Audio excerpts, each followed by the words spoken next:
আসসালামু আলাইকুম ওরহমতুল্লাহি বারাকাতু। সম্মানিত মুসলিম তাওহীদি জনতা, এমন ছোট্ট একটি আমল নিয়ে আলোচনা করব যে আমলটি মাত্র একবার করলে আল্লাহ সুবহানাহু ওয়া তাআলা 12 বছর ইবাদত করার সওয়াব দান করবেন। এবং আরেকটি আমলের কথা বলবো যে আমলটি খুবই সংক্ষিপ্ত এবং খুবই সহজ একটি আমল। সে আমলটি করলে আল্লাহ রব্বুল আলামিন আপনার আমার জীবনের সকল গুনাহ মাফ করবেন। নবী করিম সাল্লাল্লাহু আলাইহি ওয়াসাল্লাম বলেছেন, যদি গুনাহ সমুদ্রে ফেনা বরাবর হয় তবুও সে আমলটি করলে আল্লাহ সুবহানাহু ওয়া তাআলা গুনাহগুলো মাফ করে দেবেন। বন্ধুগণ, সমুদ্রে কি পরিমাণ ফেনা আছে তা পৃথিবীর কেউ গণে শেষ করতে পারবে না। কারণ সমুদ্রের মধ্যে প্রতিনিয়ত সেকেন্ডে সেকেন্ডে ফেনা সৃষ্টি হয়। যখন সমুদ্রে ঢেউ হয়, ঢেউয়ের সাথে সাথে ফেনাও সৃষ্টি হয়। এখন ফেনা বলতে আপনারা অনেকে সমুদ্রের তীরে যে মোটা মোটা বা একটা ময়লার আবরণ দেখা যায়, ফেনার আস্তর দেখা যায়, সেটাকে অনেকে ফেনা মনে করতে পারেন। সেটাই যে একেবারে ফেনা সেটা কিন্তু নয়, আরেকটি ফেনা আছে। আর সেই ফেনাটি হলো সমুদ্রের ঢেউয়ের কারণে যে ছোট ছোট ফেনা বুটবুটির মতো সৃষ্টি হয়, সেটাও কিন্তু ফেনা।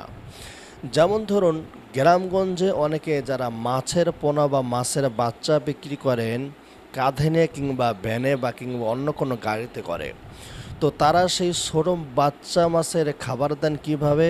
ওই মাছের পাতিলে হাত দিয়ে এইভাবে আঘাত করেন, পানিতে থাবড় দেন, এই পানির থেকে ফেনা সৃষ্টি হয়, সেই ফেনাটা মাছে খায়। এটা হচ্ছে ফেনা। তো তাহলে এবার চিন্তা করে দেখুন তো, সমুদ্রে কি পরিমাণ ছোট ছোট ফেনা রয়েছে। নবীজি সাল্লাল্লাহু আলাইহি সাল্লাম বলছেন, সে আমলটি করলে সমুদ্রে ফেনা বরাবর গুনাহ হলেও আল্লাহ রাব্বুল আলামিন মাফ করে দেবেন। আল্লাহু আকবার। তো আসুন আমরা প্রথম আমলটি জেনে নেই যে আমলটি করলে আল্লাহ রাব্বুল আলামিন আমাদেরকে 12 বছর ইবাদত করার সওয়াব দান করবেন।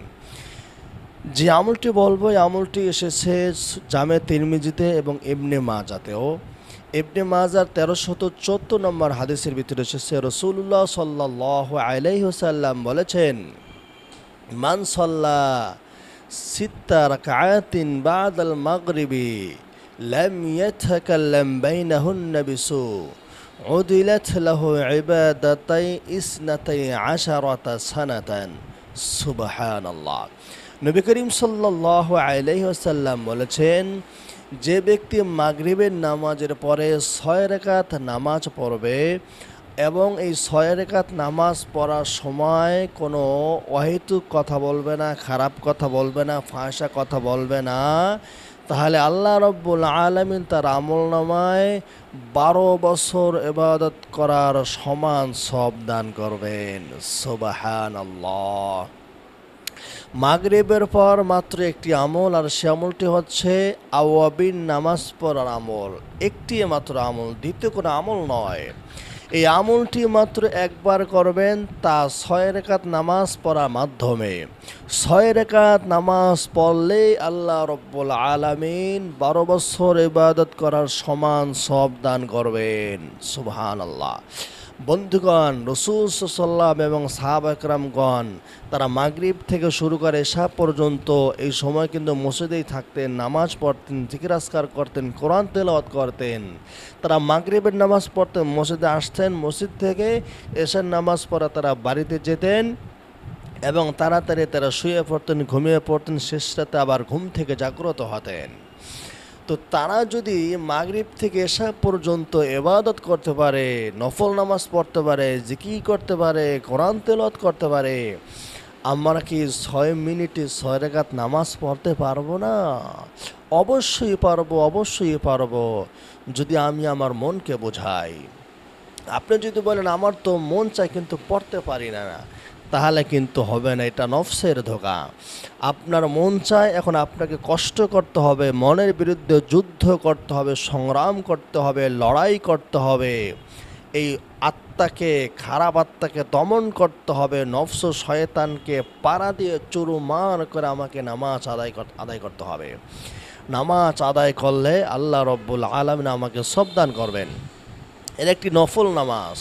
আর নফল ইবাদত করলে বুখারীর এক হাদিসের ভিতরে এসেছে আল্লাহ সুবহানাহু ওয়া তাআলা বলেন, বান্দা যখন বেশি বেশি নফল নামাজ পড়ে, নফল ইবাদত করে, তখন বান্দা আল্লাহ পাকের এত নিকটবর্তী হয়ে যায় যে বান্দার হাত আল্লাহ পাকের হাত হয়ে যায়, যে হাত দ্বারা সে কোনো কিছু ধরে।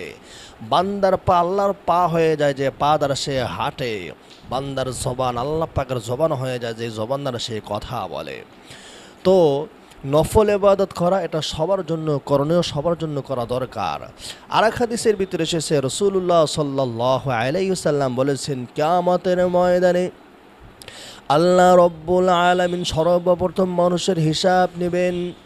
যদি আপনার আমার নামাজের হিসাবের মধ্যে ত্রুটি দেখা যায়, অর্থাৎ যেভাবে নামাজ পড়ার দরকার ছিল সেভাবে নামাজ পড়তে পারি নাই, আল্লাহ রব্বুল আলামিন তখন বলবেন, ফেরেশতারা দেখো এই বান্দার কোনো নফল ইবাদত আছে কিনা।